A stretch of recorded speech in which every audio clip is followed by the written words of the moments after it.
இமயமலையில் இருக்கிற இந்தியாவோட கடைசி பகுதிக்கு நெருங்கிட்டு இருக்கோம். கோயம்புத்தூர்லேருந்து பார்த்துட்டிங்கன்னா 3600 கிலோமீட்டருக்கு மேலே வருங்க இந்த இடம். காலில் அப்படியே விரைச்சிருச்சு, உணர்ச்சியே இல்லை.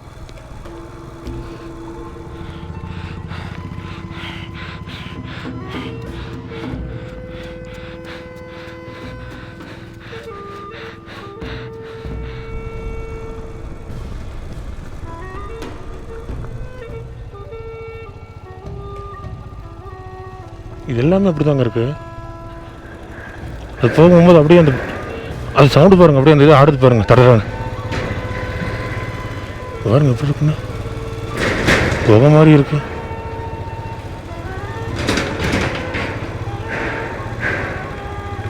பாருங்க, இதெல்லாம் ஒரு காலத்தில் பாகிஸ்தான் ஆக்கிரமிப்பாக தான் இருந்திருக்குங்க.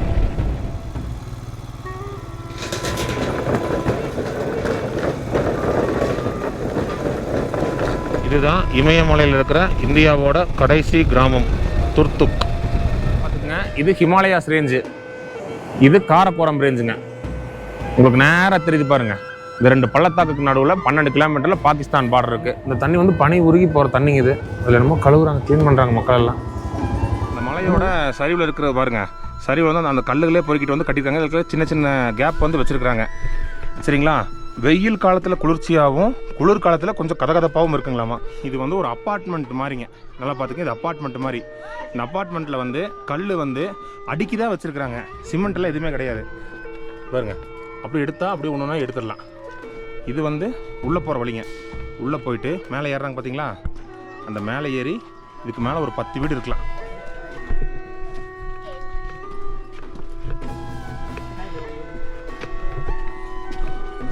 உங்கள் குடியிருப்புலாம் பார்த்துக்குங்க, வெளியும் போகுது வீடுக்கு. மக்களே, நான் குமிஞ்சு போகிறேங்க, பாருங்க, குமிஞ்சு தான் போய்க்கணும். இப்போ நீங்கள் பார்த்துட்டு இருக்கிறது தான் ஒரு காலத்தில் பாகிஸ்தான் வசம் இருந்த கிராமம், இப்போ இந்தியாவோட கட்டுப்பாட்டில் இருக்கிற கிராமம், த கிரேட் துர்த்துக் வில்லேஜ். இருட்டா போகுது உள்ள. மக்களே, இந்த பங்கர்ஸ் அப்படின்னு சொல்கிற அந்த பதுங்கு குழி அதுக்குள்ளே போகிறோம். குமிஞ்சு தாங்க போகிறேன், நான் வந்து முட்டி போட்டு தான் போகிறேன். இப்போ பாருங்கள், 1999 வாரலையும் கூடியும் மக்கள் இங்கே ஒளிஞ்சு தான் உயிர் தப்பிச்சிருக்கிறாங்க. பாகிஸ்தான் இராணுவத்தோட குண்டெல்லாம் பாருங்கள். பாருங்க, இங்கெல்லாம் வந்து உணவு வந்து இது பண்ணி வச்சுக்கிறாங்க, ஸ்டோர் பண்ணி வச்சுக்கிற இடம். இதெல்லாம் ஃபுட்டு கீழே வந்து சின்ன சின்ன வென்டிலேஷன் இருக்குது பாருங்கள், இதெல்லாம் காற்று வர்றதுக்கு. சரிங்களா? உள்ளே வந்து மேலே குண்டு போட்டுருப்பாங்க, இப்படி கதவை சாத்திட்டு உள்ளே உட்காந்து கொண்டு தான் 4 நாளைக்கு. நெய்யாஜா வரக்கூடாதுங்கிறானுங்களா? ஓ, வரக்கூடாதா? ஓட்டா 3500 கிலோமீட்டர் வந்துட்டேன், இங்கே இருக்கிற 30 மீட்டர் வரமாட்டோமா?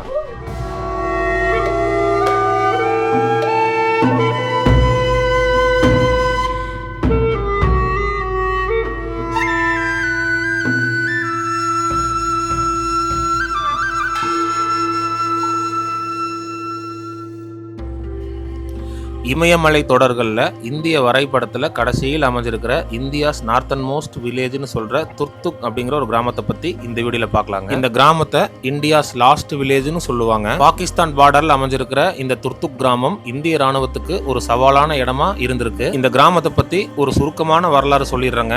1947 1948 இந்தியாவுக்கும் பாகிஸ்தானுக்கும் காஷ்மீருக்காக நடத்தப்பட்ட முதல் போர். அந்த டைம்ல இந்த கிராமம் பாகிஸ்தானால கைப்பற்றப்படுது. இந்த கிராமம் மட்டும் இல்லைங்க, இதோட சேர்த்து சலுங்கா, தியாக்சி, தங் அப்படிங்கிற 3 கிராமமும் பாகிஸ்தானால கைப்பற்றப்படுது. அந்த சமயத்துல இங்க பூர்வீகமா வாழ்ந்துட்டு இருந்த பால்டிஸ் இன மக்கள் பால்டிஸ்தான் அப்படிங்கிற கிராமத்துக்கு இடம்பெயர்ந்து போயிடுறாங்க. அதே சமயம் இங்கேயும் கொஞ்சம் பேர் தங்கிடுறாங்க. பால்டிஸ்தான் அப்படிங்கிறது இப்போ பாகிஸ்தானுக்குள்ள இருக்கிற ஒரு கிராமம். கிட்டத்தட்ட 26 வருஷம் பாகிஸ்தான் கட்டுப்பாட்டில் இந்த கிராமங்கள் இருந்திருக்கு.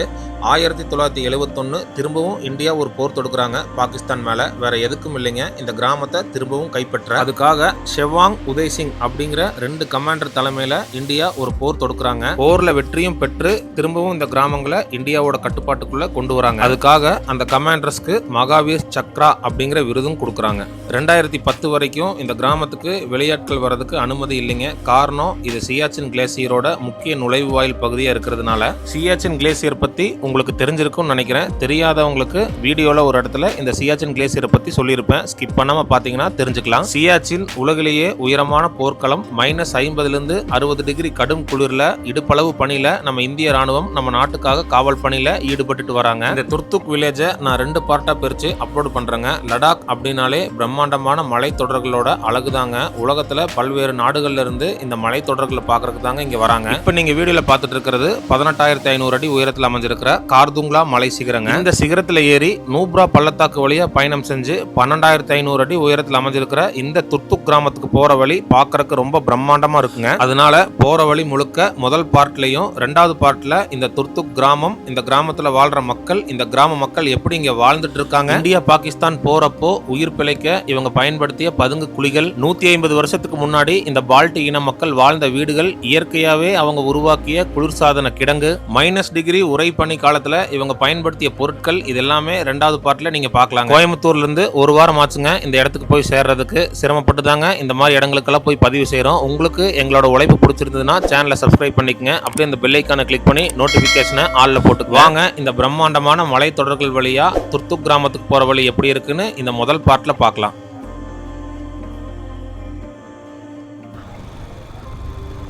இது வந்து 18,500 அடி கார்துங்லா அப்படிங்கிறதுங்க. இங்கே பாருங்க, இதெல்லாம் பவுடர் மாதிரி இருக்கும். இந்த ஐஸெல்லாம் பவுடர் மாதிரி இருக்கும். இந்த ஐஸெல்லாம் இதில் நம்ம வந்து குதிச்சு விளாட்லாம்.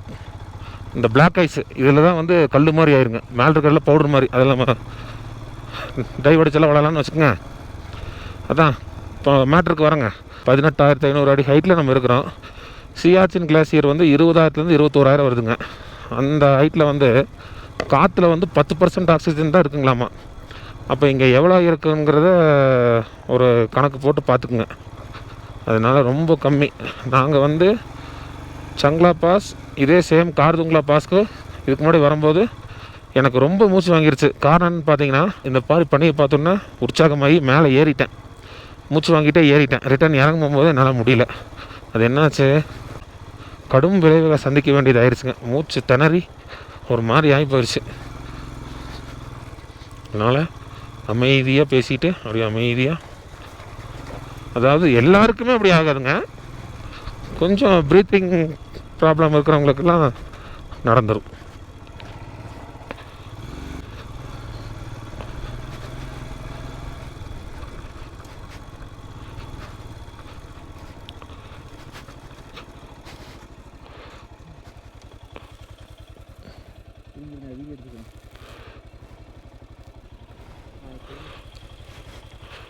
இது பிளாக் ஐஸ் கடியாக இருக்கு பாருங்க.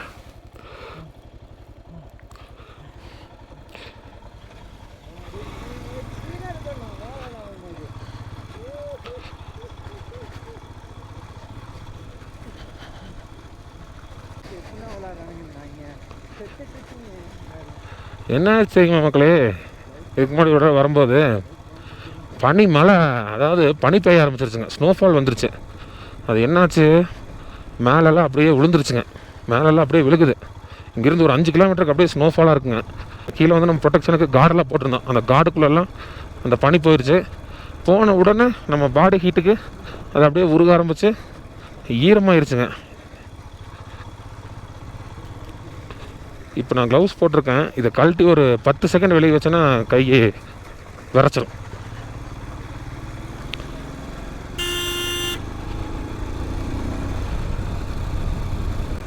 மக்களெல்லாம் விளையாண்டுருக்காங்க பாருங்க. நம்ம இங்கேருந்து ஒரு 190 கிலோமீட்டர் போகணுங்க. ஹில்ஸில் வந்து 100 கிலோமீட்டர் ஓட்டுறதே ஒரு பெரிய சவாலான விஷயம். அதுவும் இந்த இமயமலையில் ஓட்டுறது இன்னுமே சவாலான விஷயம். ஏன்னு கேட்டிங்கன்னா, நம்ம 18,000 19,000 அடி ஹைட்டில் இருக்கும்போது ஆக்சிஜன் கம்மியாக இருக்கிறதுனால வண்டியோட பெர்ஃபார்மன்ஸும் கம்மியாயிருங்க. இப்போ இது 400 சிசி ஹிமாலயன்னு வச்சுக்கோங்க. ஆனால் இது வந்து 200 சிசியோட அளவுக்கு தான் வந்து இது பெர்ஃபார்ம் பண்ணிகிட்டு இருக்கும். ஆக்சிஜன் கம்மியாகும் போது இன்ஜினோட பெர்ஃபார்மன்ஸும் கம்மியாயிரும். 350 ஏறவே இல்லைங்க. ஏறுது, டிவிஎஸ் எக்ஸல் மாதிரி ஏறிட்டுருக்கு. நம்ம உள்ளூரில் டிவிஎஸ் எக்ஸலில் ட்ரிபிள்ஸ் போனோம்னா எப்படி இருக்குங்க, அந்த மாதிரி இருக்குங்க 350. இது ஓரளவுக்கு பரவாயில்ல. எக்ஸல்லையே கொஞ்சம் டர்போ எக்ஸல் மாதிரி இருக்குது. ஏதோ இது கொஞ்சம் பரவாயில்லைங்க. 350க்கு இது பரவாயில்ல, கிளாசிக் 350க்கு. ஃபஸ்ட்டு வந்து துர்த்துக் வில்லேஜ் தான் நம்ம போகிறோங்க. டோட்டலாக லடாக்கில் இருக்கிற லேலேருந்து 200 கிலோமீட்டர் வருங்க. அதுக்கடுத்து நம்ம தியாக்சி தங் அப்படின்னு 2 கிராமத்துக்கும் போகணும். இந்த 200 கிலோமீட்டர் ஓட்டுறது வந்து பார்த்திங்கன்னா ஒரு 7 to 8 hours ஆகும்.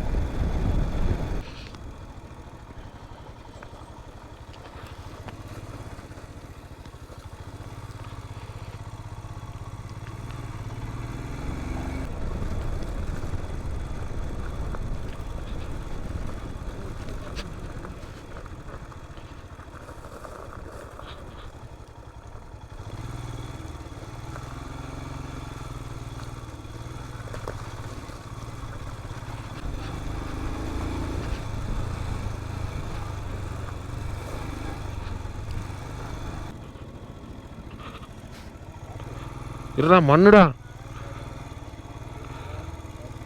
என்ன சொல்ற?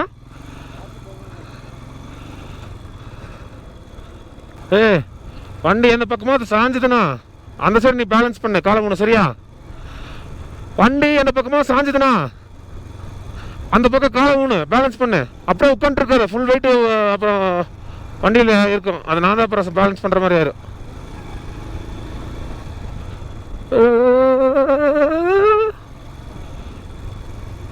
மக்களே, மண் நெளியுது.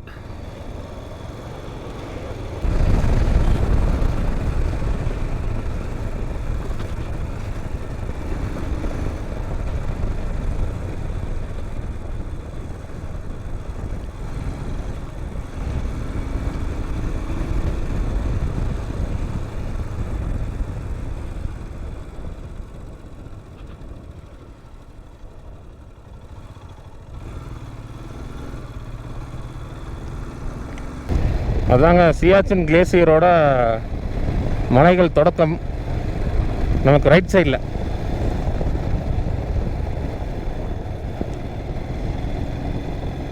இந்த லைன் ஃபுல்லாக மிலிட்ரியோட கண்ட்ரோல் தாங்க. Military camp, military quarters, military ஹாஸ்பிட்டல்னு எல்லாமே ஆர்மி சம்மந்தப்பட்டது தாங்க இந்த ரோட்டில். அதாவது எங்கிருந்துன்னு பார்த்தீங்கன்னா குண்டர் அப்படிங்கிற ஒரு ஊர்லேருந்து இந்த 2 பக்கமும் தான் இராணுவத்தோட முக்கிய அலுவலகம், மற்ற சமாச்சாரம் எல்லாம் இங்கே தான் இருக்குங்க. சியாச்சின் வாரியர்ஸ் அவங்களோட குவார்ட்டர்ஸ் எல்லாம் இந்த லைனில் தான் இருக்குது. இந்த சியாச்சின் வாரியர்ஸ் ட்ரைனிங் எடுக்கிற இடம் எல்லாமே இந்த லைனில் தான் இருக்குங்க. நான் அதை உங்களுக்கு காட்டுறேன். நம்ம இப்போ போயிட்டுருக்கிற இடம் வந்து நூப்ரா வேலின்னு சொல்லுவாங்க, நூப்ரா பள்ளத்தாக்கு. நமக்கு ரைட் சைடில் வந்து ஷியாக் ஆறு வருங்க. அந்த ஆறு வந்து சியாச்சின் பனிப்பாறை உருகி அங்கேருந்து உற்பத்தியாகி வர்றதுங்க. நமக்கு அது வந்து ரைட் சைடில் வரும். நம்ம இப்போ வந்து இந்த லைனில் வந்து நம்ம பார்க்க போகிறது ஃபஸ்ட்டு வந்து துர்த்துக் அப்படிங்கிற ஒரு கிராமம், அடுத்தது தியாக்சி அப்படிங்கிற ஒரு கிராமம், அடுத்தது தங். நான் 3 கிராமத்தையும் 3 வீடியோவாக போடுறேங்க. ஃபஸ்ட்டு வந்து நம்ம துர்த்துக் கிராமத்தை பற்றி பார்த்துருவோம். நான் அந்த கிராமத்துக்கு போயிட்டு அங்கே இருக்கிறத பற்றி உங்களுக்கு சொல்கிறேங்க. பாருங்கள், எல்லாம் பனிப்பாறை. நமக்கு ரைட் சைடில் வந்து சாண்ட் டியூன்ஸ் அப்படின்னு சொல்லிட்டு ஒரு மணல் திட்டுங்க.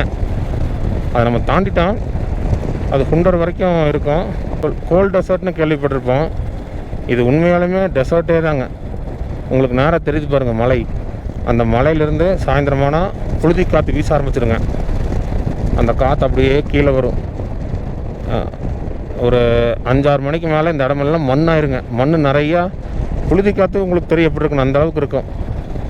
வந்து அப்படியே கீழே படிஞ்சு அந்த சாண்ட் டியூன்ஸ் வந்து உருவாயிருக்கு. நம்ம ஊரில் பார்த்திங்கன்னா தூத்துக்குடி, ராமேஸ்வரத்தில் இருக்குங்க. இன்னொரு ஊர் தூத்துக்குடின்னு நினைக்கிறேங்க, எனக்கு சரியாக தெரில. ஆனால் ராமேஸ்வரம், தனுஷ்கோடி அந்த லைனில் இருக்க சாண்ட் டியூன்ஸ். அந்த தங் வில்லேஜ் தான் லாஸ்ட்டுங்க, அதோட ரோடு முடிஞ்சது. அதுக்கப்புறம் பாகிஸ்தான். நம்ம போகிறதே பாகிஸ்தான் பார்டர் தாங்க. துர்த்துக் அதான் last village. The last village அப்படின்னு போட்டிங்கனாலே துர்த்துக்னு வரும். ஆனால் அது கிடையாதுங்க லாஸ்ட் வில்லேஜ். அதுக்கப்புறம் 2 இருக்குது. அதெல்லாம் நம்ம அடுத்தடுத்த வீடியோஸில் பார்ப்போம். நம்ம இன்றைக்கி தங்குறதே அந்த துர்த்துக்கில் தாங்க. ஏன்னு கேட்டிங்கன்னா லடாக்கில் இருக்கிற லேலேருந்து துர்த்துக் வந்து கரெக்டாக 210 கிலோமீட்டர் வருங்க. இந்த 210 கிலோமீட்டரும் நம்ம ஈஸியாக பாஸ் பண்ணி வந்துட முடியாதுங்க. அதில் ஆஃப் ரோடு இருக்கும், டெசர்ட் மாதிரி இருக்குது, பனிப்பாறைகள் கலந்த மாதிரி இருக்குது, பனிமலை இருக்குது. இந்த மாதிரி நிறையா வித்தியாசமான மலைகள்லாம் இருக்குங்க. எல்லாத்தையும் தாண்டி வர்றதுக்கு பார்த்திங்கன்னா குறைஞ்சபட்சம் ஒரு 6 மணி நேரத்துலேருந்து 7 மணி நேரம் ஆகும். இதில் நம்ம சாப்பிடணும். அதுக்கெல்லாம் டைம் போட்டிங்கன்னா காலைல 10 மணிக்கு கிளம்புனீங்கன்னா 5 மணி போல் தான் வர முடியும். நாங்களும் அப்படி தான் கிளம்பணும், 9 வரைக்கும் கிளம்பணும். மணி இப்போ 3 பக்கம் என்னமோ ஆயிடுச்சுங்க. இன்னொரு 40 கிலோமீட்டர் இருக்குது. நான் கொஞ்சம் சீக்கிரமாக ஓட்டிகிட்டு வந்துட்டேன் பைக்கை. பார்க்குறக்கு அப்படியே பிளெயின்ஸ் மாதிரியே இருக்கு இல்லைங்க. ஆனால் இமயமலை மேலே ஒரு சமதள பகுதியில் தான் நம்ம போயிட்டுருக்கோம். 2 பக்கம் மலை, நடுவில் ஒரு பள்ளத்தாக்கு. இந்த பள்ளத்தாக்கில் தான் ஒரு ஆறு ஓடுதுங்க. அந்த ஆத்தோரமாக தான் இந்த ரோடு இருக்குது. இமயமலையோட அமைப்பே ஒரு வித்தியாசமாக தாங்க மக்களை இருக்குது. எப்படின்னு கேட்டிங்கன்னா, நம்ம ஊரில் ஒரு மலை பிரதேசத்துக்கு போகிறோம்னா ஹேர்பின் பெண்டு மாதிரி மேலே ஏறும். அது ஏறுற ஃபீல் வந்து நமக்கு இருக்கும், மேலே ஏறுறோம் அப்படின்னு. ஏறினதுக்கப்புறம் மேலே பிளெயின்ஸ் மாதிரியும் இருக்கும், இறக்கம் மேடு அந்த மாதிரி இருக்கும். அங்கேயும் மேலே அதுக்கு மேலே போகும், ஹேர்பின் பெண்டெல்லாம் இருக்கும். ஆனால் இங்கே அப்படி இல்லைங்க. கீழிருந்து மேலே ஏறுறது மட்டும் தான் டாஸ்க்குங்க. அதுவும் ஹேர்பின் பெண்டெலாம் அதிகமாக இருக்காதுங்க. இப்படி குத்து மேடாக ஏறிக்கிட்டே இருக்கும். ஏறி மலை உச்சிக்கு வந்ததுக்கப்புறம் இந்த மாதிரி இருக்கும்.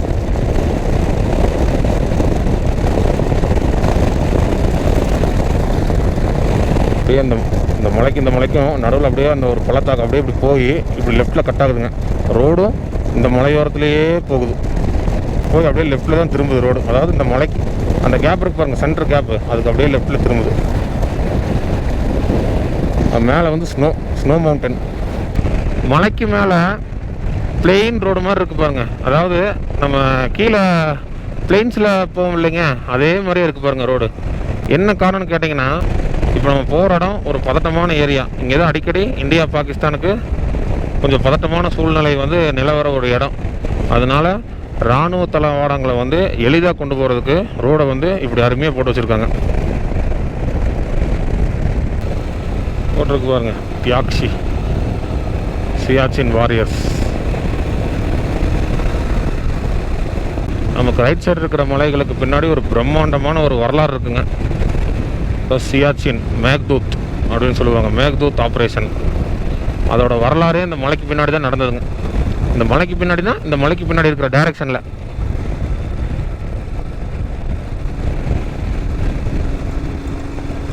கொஞ்சம் ஒரு மாதிரி ஏரியா தாங்க. கொஞ்சம் என்னதான் இருந்தாலும் இப்போ போர் இந்த மாதிரிலாம் எதுவும் நடக்கிறதில்ல. இருந்தாலும் பார்டர் அப்படிங்கும்போது கொஞ்சம் பயம் இருக்குது தானங்க செய்யுது. அங்கே தங்கறதுக்கு வந்து இடம் இருக்குது அப்படின்னு சொல்லியிருக்கிறாங்க. ஆனால் நமக்கு அங்கே போனால் தான் தெரியும் என்ன நிலவரம்னு. 6-7 மணிக்கு மேலெலாம் வண்டி ஓட்ட முடியாதுங்க, பனிக்காற்று அப்படி அடிக்குங்க.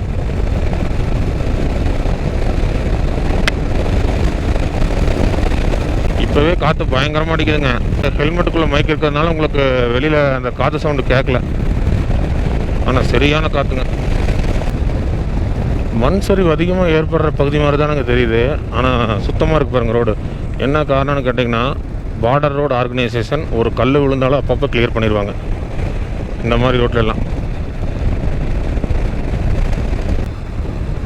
கல் பாருங்கள் இப்படிலாம் பிறண்டு அப்படி இப்படின்னு கசகசன்னு இருக்குது. ஆனால் ரோடு க்ளீனாக இருக்குது பாருங்கள். ஒரு சின்ன கல் இல்லை ரோட்டில்.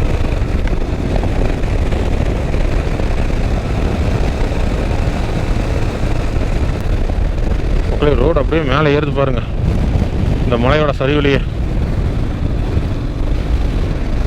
எந்த ஒரு தடுப்பு எதுவுமே இல்லை, தெரியுது இங்கே பாருங்க.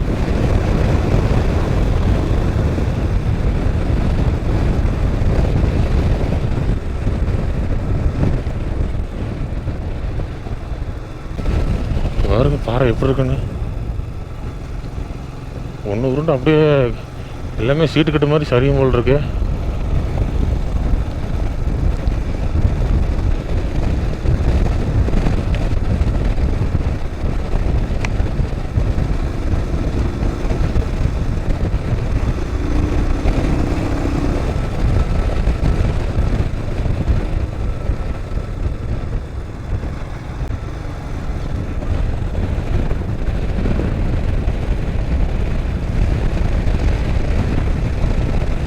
இது பாருங்க, வீடு ஒரு மாதிரி வித்தியாசமாக இருக்குது. வீடு என்னன்னு தெரியல.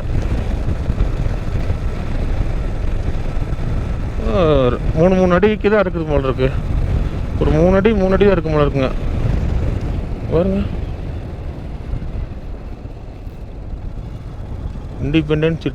Independence it's not free, it castes soldiers, Siachen warriors.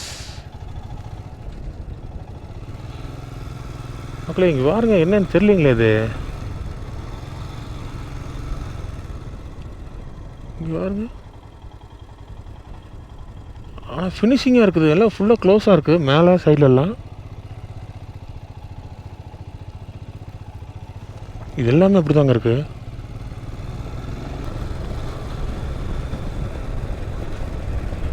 Men network. மக்கள் இங்கே பாருங்கள், போகிற வழியில் லார்கியாப் பிரிட்ஜுன்னு போட்டிருக்கு. ஒரு வண்டி தான் போக முடியுங்க. அது போகும்போது அப்படியே அந்த அது சவுண்டு பாருங்கள், அப்படியே அந்த இது ஆடுது பாருங்கள், தடறான்னு பாருங்கள் எப்படி இருக்குன்னு.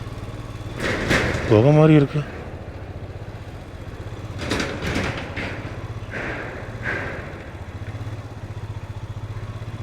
டேய் Tarun,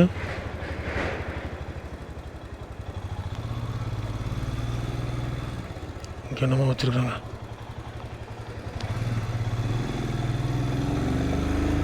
"22nd Battalion, the Maratha Light Infantry, Hyderabad, lest we forget." என்னமோ போட்டிருக்கோம். மக்களே இந்த இடத்துல சத்தம் எப்படி கேட்குதுன்னு நான் மைக்கை கழட்டிட்டு உங்களுக்கு இப்போ காட்டுறேன் பாருங்க. பாருங்க இந்த இடம் கீழே ஒரு ஆறு ஓடுது.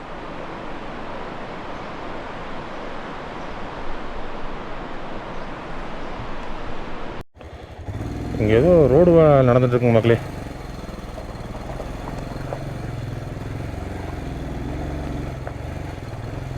ஆமாங்க,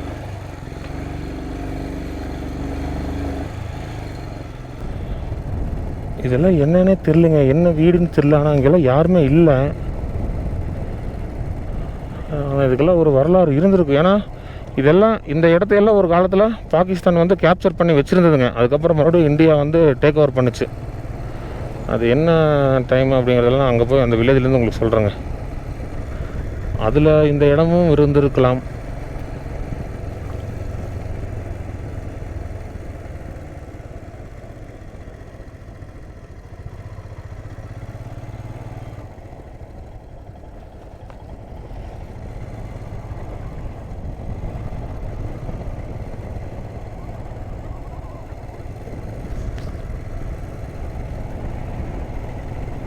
இடமே ஒரு மாதிரி வித்தியாசமாக இருக்குங்க.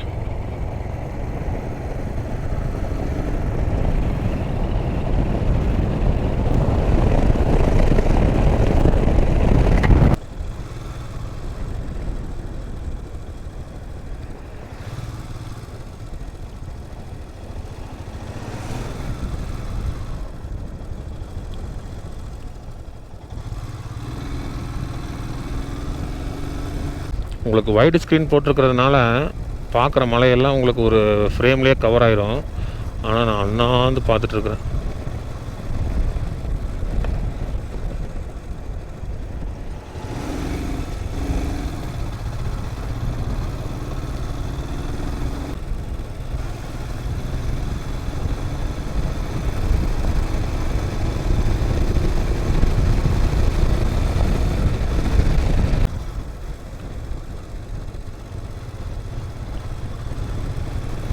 பாறையெல்லாம் ஒன்றுக்கு மேலே ஒன்று அடுக்கி வச்ச மாதிரி தான் இருக்குங்க.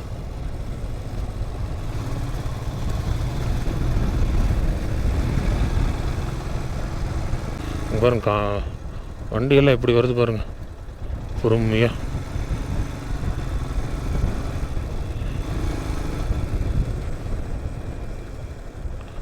போட்டிருக்கு பாருங்க, சியாச்சின் வாரியர்ஸ்.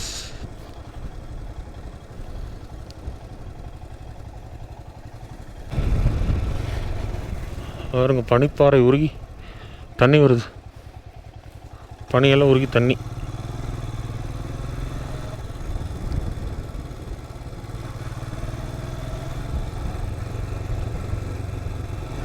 Welcome to சங்மார்.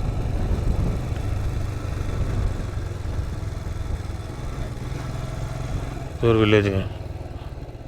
கோதுமை ரோடு அந்த வழியாக போகுது. கேட்டு போய் காட்டுறேன்.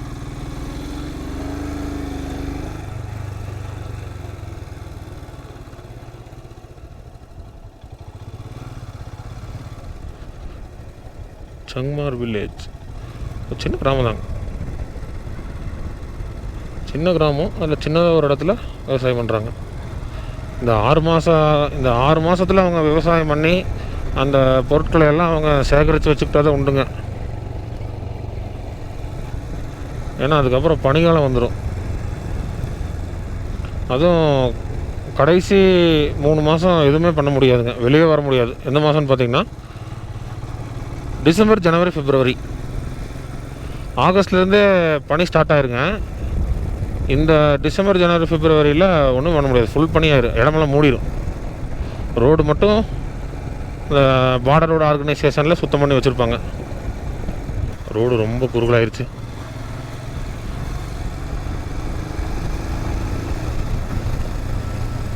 எப்போ வேணால் சரியில்லாம். அந்த மாதிரி தான் இருக்குது பார்க்குறக்கு.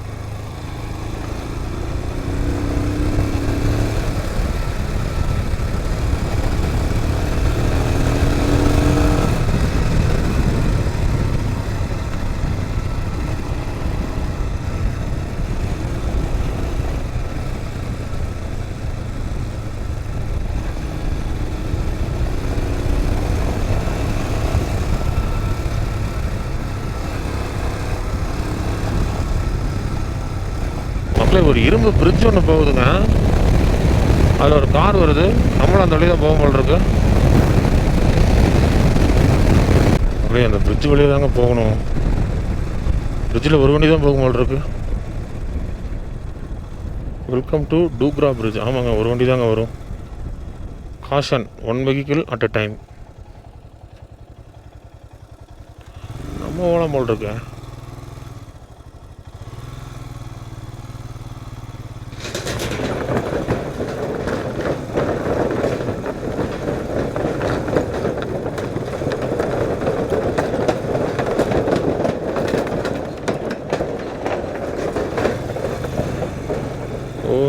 கட்டைங்க தட தடன்னு ஆடுது.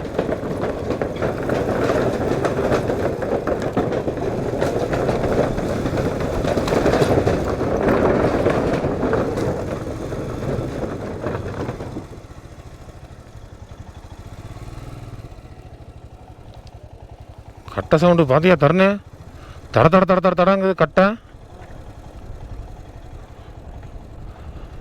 எப்படிடா இந்த கட்டையில் வண்டியெல்லாம் வந்து போகுது? சத்தமாக இருக்கு, கேட்குதுண்ணா. அவர் கடைசிக்கு போகிறார், அது வரைக்கும் கேட்குது.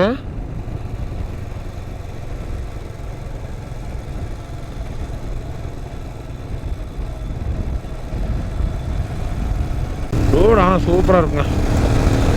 இங்கே வேறு போய் அப்படியே இருக்குது. அதுலேயும் போகுது ரோடு. அதாவது அந்த பக்கம் ஒரு கோடு மாதிரி தெரியுது பாருங்க. அதில் ஒரு சின்ன ரோடு போகுது. எதுக்குன்னு தெரியல. நம்ம இப்போ பிரிட்ஜு வழி எந்த பக்கம் வந்துட்டோம். இப்போ இந்த மலையோட சரிவிலேயே போகுது. மேலெல்லாம் கொஞ்சம் கொஞ்சம் பனியெல்லாம் உறைஞ்சுருக்குங்க. அதே ரோடு மேலே ஏறுதுங்க. சரியான ஒரு பள்ளத்தாக்குங்க மக்களே. பயங்கரமான இடமா இருக்குதுங்க பார்க்குறக்கு. narrow road, drive carefully.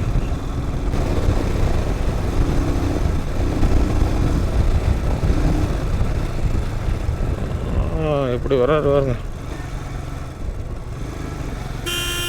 இந்த இடத்துல தான் போட்டிருப்பாங்களா இருக்கு narrow road.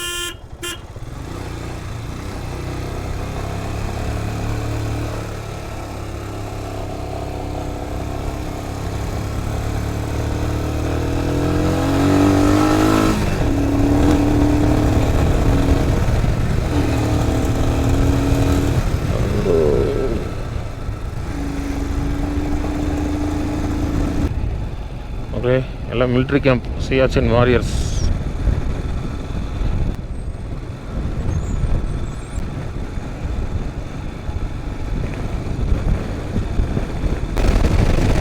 போயிட்டு இருக்கிற இடம் தான் இந்தியாவோட நார்த்தன் மோஸ்ட் பாயிண்ட்.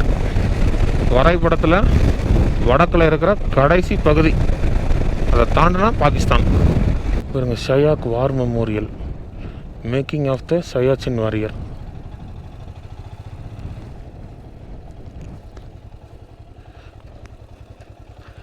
பாருங்க, மேக்கிங் ஆஃப் த சியாச்சின் வாரியர்னு போட்டிருக்கு பார்த்தீங்களா? அதில் ஃபஸ்ட்டு வந்து நார்மலாக இருக்கிற மிலிட்ரி ட்ரெஸ்ஸுங்க. இதுக்கிட்ட போய் கட்டுறேன். முதல்ல இருக்கிறது வந்து நார்மலாக இருக்கிற மிலிட்ரி ட்ரெஸ்ஸுங்க. அதுக்கடுத்தது பனியில் இருக்கிற மாதிரி ஒரு மாதிரி போட்டிருக்காங்க. அதுக்கு அடுத்த ஸ்டேஜில் இருக்கிற மாதிரி இது வந்து சியாச்சினில் இருக்கிறவங்களுக்கு கொடுத்துருக்க ட்ரெஸ்ஸுங்க.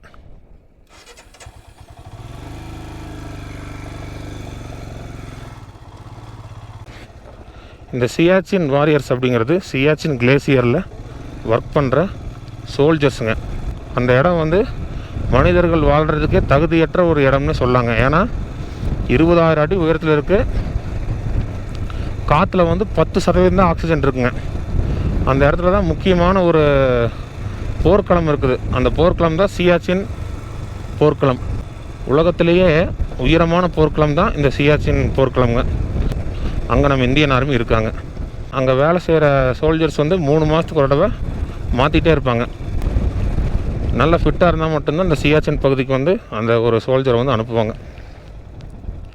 -50°C -50 குளிர்னா எப்படி இருக்குன்னு பார்த்துக்குங்க. 14 டிகிரிக்கே நம்ம ரூமில் உட்கார முடியல.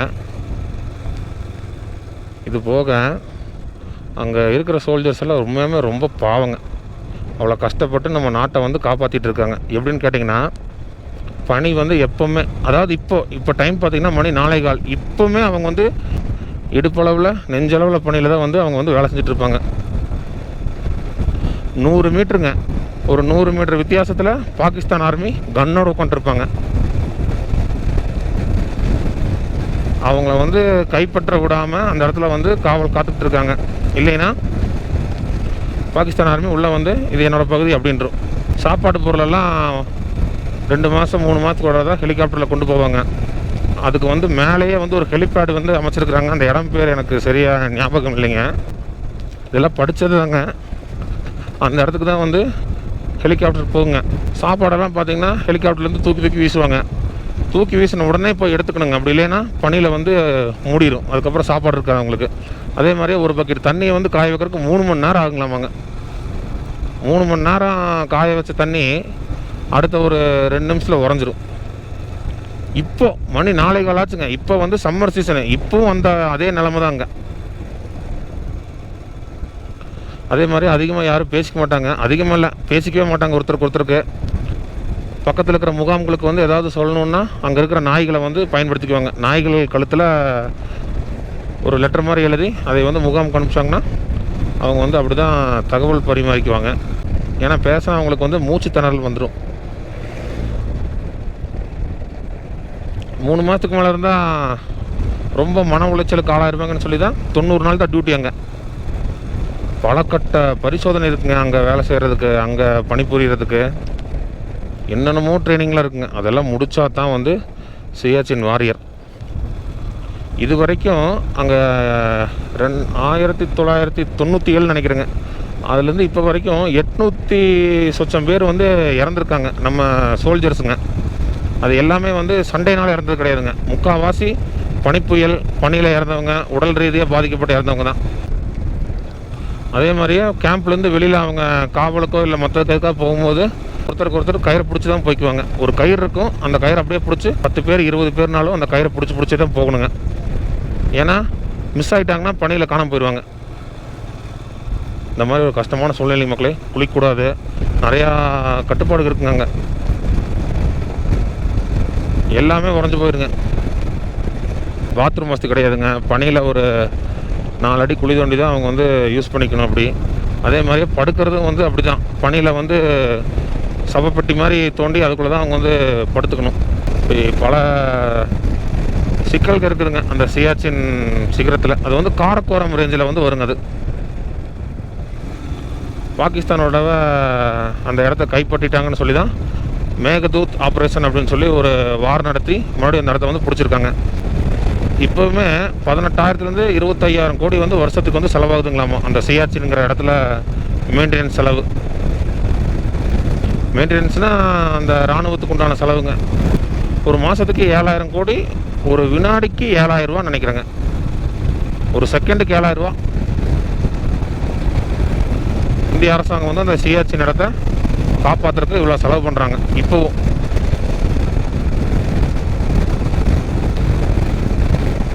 20,000 அடி நினச்சி பாருங்கள். நம்ம ஒரு 18,500 அடி கார்துங்களா பாஸுங்க. அங்கேயே நமக்கு வந்து கொஞ்சம் ஒரு மாதிரியாக இருந்தது ஆக்சிஜனுக்கு.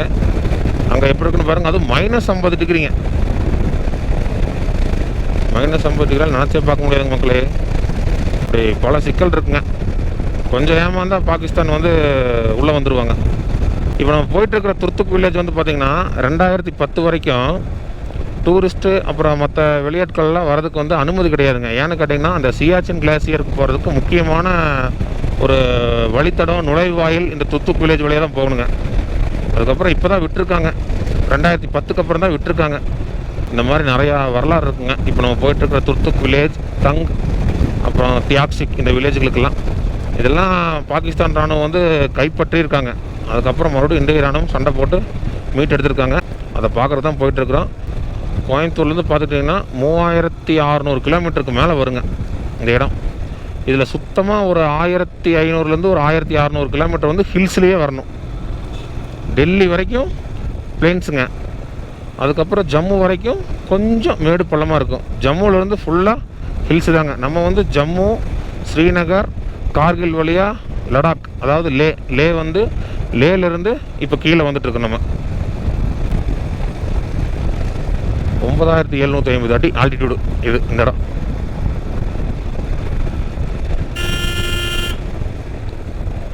பாருங்கள், இதெல்லாம் ஒரு காலத்தில் பாகிஸ்தான் ஆக்கிரமிப்பாக தான் இருந்திருக்குங்க.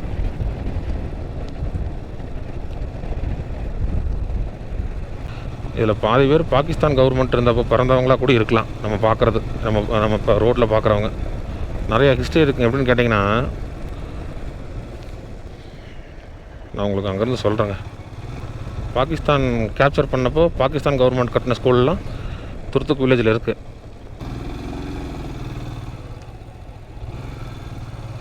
பாருங்கள், அப்படியே வேறு மாதிரி மாறிடுச்சுங்க. அதாவது லடாக்கில் வந்து லடாக்கீஸ் வந்து நம்ம பார்த்தோம். அவங்க ஒரு மாதிரி கல்ச்சரு, அவங்க ட்ரெஸ்ஸு, அவங்க சாப்பாடு முறை அதெல்லாம் ஒரு மாதிரி வேறு மாதிரி இருந்தது. இப்போ இவங்க வந்து பார்க்குறக்கே வேறு மாதிரி இருக்காங்க. லடாக்கீஸ் வந்து ஒரு ஷால் போட்டு அதுக்கு மேலே ஒரு ட்ரெஸ் போட்டு அதுக்கு மேலே அவங்க பாரம்பரியமான ஒரு துணியை வந்து போட்டுக்கிறாங்க. இங்கே பார்த்திங்கன்னா அப்படியே நீங்கள் சினிமா படத்தில் பாகிஸ்தானில் பார்க்குற மாதிரி எப்படி இருக்கும் அதே மாதிரி இருப்பாருங்க. இந்த இடம் வெயில் ரொம்ப அதிகமாக இருக்குங்க. நான் இப்போ எப்படி ஃபீல் பண்ணுறேன்னா, கோயம்புத்தூரில் பைக் ஓட்டிகிட்டு இருக்கிற மாதிரி தான் இப்போ இருக்குங்க. அந்தளவுக்கு தான் கிளைமேட் இருக்குது. ஒரு 9000 அடிக்கு மேலே இருக்கிற மாதிரிலாம். நான் நைட்டு வந்து நல்லா கூலிங்காக இருக்கும். எப்படி சொல்கிறேன்னு கேட்டிங்கன்னா, இங்கேருந்து பக்கத்தில் குண்டர்னு ஒரு இடம் இருக்குங்க. அங்கே தான் நம்ம தங்கியிருந்தோம் இப்போது முந்தானேத்து. அப்போ இதே மாதிரி தான் வெயில், ஆனால் நைட்டு வந்து சரியான கூலிங்.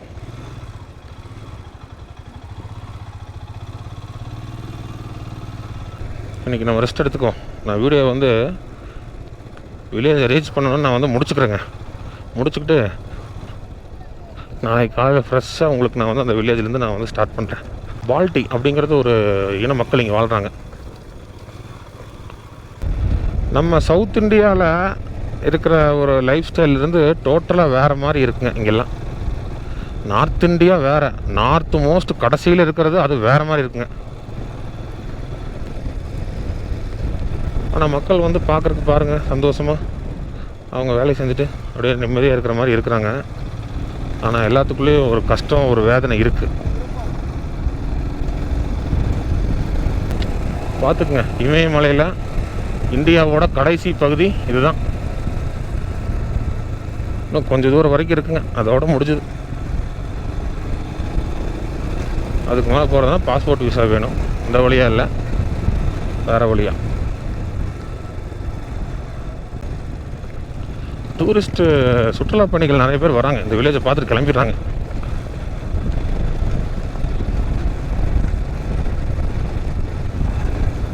நம்ம நினச்சாலும் கிளம்ப முடியாதுங்க. ஏன்னா தங்கிறதுக்கு வந்து இதுக்குள்ளே தான் எங்கேயாவது பார்த்துக்கணுங்க. ஏன்னா இது கடைசி பகுதிங்கிறதுனால கொஞ்சம் ஒரு மாதிரி ஏரியா, அதனால அவ்வளோவா யாரும் இங்கே தங்குறதில்ல. அதனால் கொஞ்சம் சீப்பாக கிடைக்கிறதுக்கு வாய்ப்பு இருக்குங்க ரூம்ஸ் எல்லாம். நம்ம திருப்பிட்டு போனோம்னா அதுக்கு அடுத்த பாயிண்ட்டுன்னு பார்த்தீங்கன்னா ஹுண்டரில் தான் போகணும். அங்கே போனோம்னா போட்டு தள்ளிடுவாங்க, நம்மளையே போட்டு தள்ளிடுவாங்கன்னா தீட்டிடுவாங்கன்னு சொல்கிறேன். ஒரு ஆளுக்கு 1200 நைட்டு டின்னர் மட்டும். அதுவே வந்து 2 பேர் ஒரு ரூமில் தங்குறாங்கன்னா 3400 கேட்குறாங்க. நைட்டு டின்னரு, காலையில் பிரேக்ஃபாஸ்ட். ஆமாம், சாப்பாடு வந்து பார்த்திங்கன்னா ஒர்த்து கிடையாது. ஆனால் இருந்தாலும் இங்கே பொருளெல்லாம் கொண்டு வரதுன்னா ரொம்ப தூரம் டிரான்ஸ்போர்ட் பண்ணி தான் கொண்டு வராங்க. அதுக்கு காஸ்ட் எல்லாம் கரெக்டாக தான் இருக்குங்கன்னு சொல்கிறாங்க. ஏன்னா இவ்வளோ விலைன்னு கேட்டால் அவங்க சொல்கிற காரணம் பொருளெல்லாம் இங்கெல்லாம் ஒன்றும் இல்லைங்க, எல்லாம் வெளியில் இருந்தால் கொண்டு வரோம். அதெல்லாம் டிரான்ஸ்போர்ட் சார்ஜ் எல்லாம் பார்த்திங்கன்னா கரெக்டாக இருக்குங்க. இன்னொன்று இங்கெல்லாம் 6 மாதம் தான் சீசனுங்க. அது முக்கியமான சீசன், வசந்த கால சீசன் பார்த்தீங்கன்னா இப்போ நம்ம வந்திருக்கிறது தான். ஏன்னா பனியெல்லாம் இருக்காது. பனி பார்க்கணுன்னா அந்த இடத்துக்கு போய் பார்த்துக்கலாம். ஆகஸ்ட்டுக்கு மேலெல்லாம் வந்து ரொம்ப குளிராக இருக்கும். நவம்பர் டிசம்பரில் நான் சொன்ன மாதிரி எல்லாம் லாட்ஜ் எல்லாம் க்ளோஸ் பண்ணிட்டு போயிடுவாங்க, யாருமே இருக்க மாட்டாங்க. 100 லாட்ஜ் இருக்குதுன்னா அதில் 2 லாட்ஜ் தான் நடக்கும். அது ரெண்டும் ஒரு ஸ்டார் ஹோட்டல் ரேஞ்சில் இருக்கும். ஏன்னா பைப்பில் வர தண்ணி முதல் கொண்டு எல்லாமே ஃப்ரீஸ் ஆயிருங்க. இந்த சென்ட்ரலைஸ்டு ஹீட்டர்னு ஒன்று சொன்னாங்க, அது இருக்கிற ஹோட்டல் மட்டும்தான் அவைலபிளுங்களாமா லேயில். அதனால் செலவுன்னு பார்த்து நீங்கள் வந்துட்டு போகிறதெல்லாம் ரொம்ப பெரிய செலவுங்க. இங்கே வந்து சீப்பாக நீங்கள் வந்து சுற்றி பார்த்துட்டு போகணும், அதுவும் வந்து எல்லா இடமும் சுற்றி பார்த்துட்டு போகணும். ஒரு 20 நாள் தங்கி இருந்து எல்லா இடமும் நீங்கள் சீப்பாக சுற்றி பார்த்துட்டு போகணும்னு நினச்சிங்கனாலும் உங்கள் பட்ஜெட் வந்து எப்படி தெரியுங்களா இருக்கும். நீங்கள் ஃப்ளைட்டில் வந்து ஒரு 4 நாள் ஸ்டே பண்ணிவிட்டு நீங்கள் சுற்றி பார்த்துட்டு போகிற அளவுக்கு இருக்கும். சாப்பாடெல்லாம் ரொம்ப ஜாஸ்திங்க. அரை வயிறு தான் சாப்பிட முடியும். 250 ரூபா பில்லு வரும் காலையில். அரை வயிறு. ஒரு தோசை 130 ரூபா. நம்ம வீட்டில் சொல்கிற தோசை ஒரு கரண்டி மாவு. கேட்டால் சீசனுங்கிறாங்க. சீசனுங்கிறத எல்லாம் ரேட் ஏற்றி விட்டாங்க. எப்படின்னா இது ஒரு இன்டர்நேஷ்னல் லெவலில் ஃபேமஸான ஒரு சுற்றுலாத்தலங்க. அது இங்கே வந்து பார்த்தாலே தெரியும். அது போக பைக்கர்ஸ் வந்து அதிகமாக இங்கே வராங்க. இங்கே முக்கியமான தொழில் வந்து பைக் ரெண்டல் தொழில் வந்து நல்லா இருக்குங்க. இப்போ நான் கோயம்புத்தூர்லேருந்து ஒரு 3700 கிலோமீட்டர் பைக்கில் ஓட்டிகிட்டு வரணுமே அப்படின்னு சொல்லி நினச்சி தான் வந்து நான் இங்கே வந்து ரெண்டல் பைக் எடுத்தேன். இந்த மாதிரி வரவங்களாம் அதே கணக்கு தாங்க. ரெண்டாவது, நீங்கள் பப்ளிக் டிரான்ஸ்போர்ட்லேயே மாறி மாறி கவர்மெண்ட் பஸ்லேயே வரணும்னு நினச்சிங்கனாலும் நினச்ச நேரத்துக்குலாம் பஸ் இருக்காதுங்க. கோயம்புத்தூர்லேருந்து டெல்லி வரைக்கும் ட்ரெயினில் வரலாம். டெல்லியிலேருந்து ஜம்முக்கு ஒரு பஸ் இருக்குது. ஜம்முவிலேருந்து ஸ்ரீநகருக்கு ஒரு பஸ்ஸு பிடிக்கணுங்க. ஸ்ரீநகர்லேருந்து கார்கிலுக்கு ஒரு பஸ்ஸு, இல்லைன்னா லேக் ஒரு பஸ்ஸு. இது எல்லாமே ஒரு டைமுக்கு தான் இருக்குங்க. அதாவது காலையில் 7 மணிக்கு கிளம்பும். அந்த டிக்கெட் வந்து முன்னத்து நாளே போய் வாங்கிக்கணும் சில ஊர்லெலாம். அதாவது லேலேருந்து இப்போ நான் மணாலி போகணும் அப்படின்னா முன்னத்து நாளே 7 மணிக்கு போய் நான் வந்து கவுண்டரில் வந்து நான் ஆன்லைன் புக்கிங் மாதிரி நான் டிக்கெட் வாங்கிட்டு நான் போய்க்கணும். அடுத்த நாள் காலைல 5 மணிக்கு தான் பஸ்ஸுங்க. புட்டா முடிச்ச அடுத்த நாள் தான். அப்போ நீங்கள் 8 மணிக்கு இங்கே வந்து இறங்குனீங்கன்னா எப்படி டிக்கெட் புக் பண்ணுவீங்க? எனக்கு தங்கணும். ஒரு நாள் தங்கினா 3000 ரூபா காலி.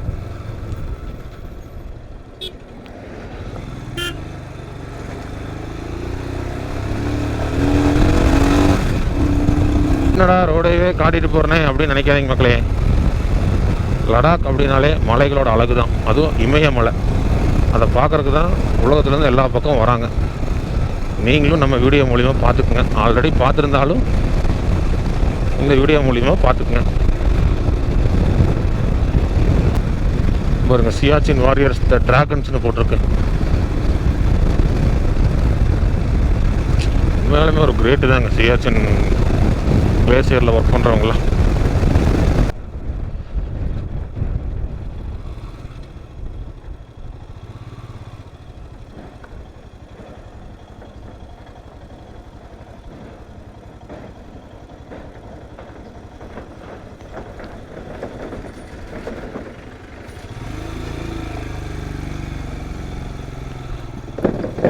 கட்டை தான், கட்டை சவுண்டு கேளுங்க.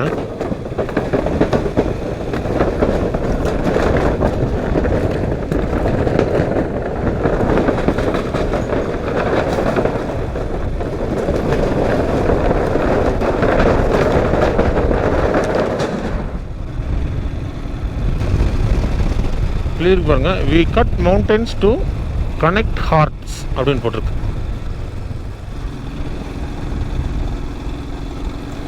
எல்லாம் ஆர்மி ஆஃபீஸர் போகிறாங்க. டெல்லி வண்டி.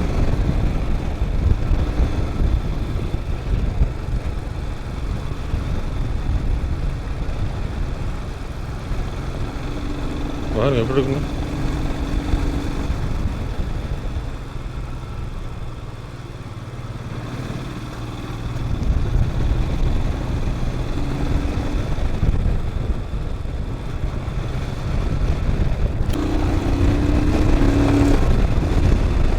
A2 to Kanyakumari.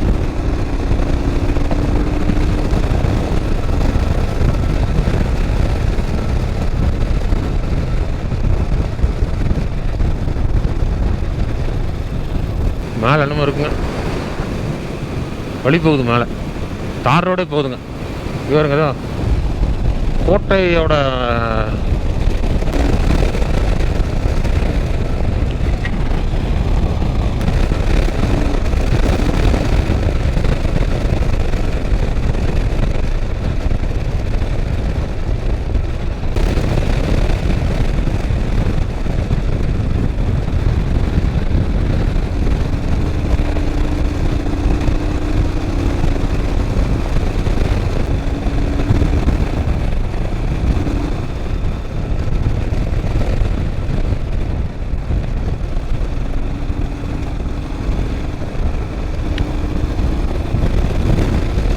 Welcome to Turtuk village வந்தாச்சுங்க.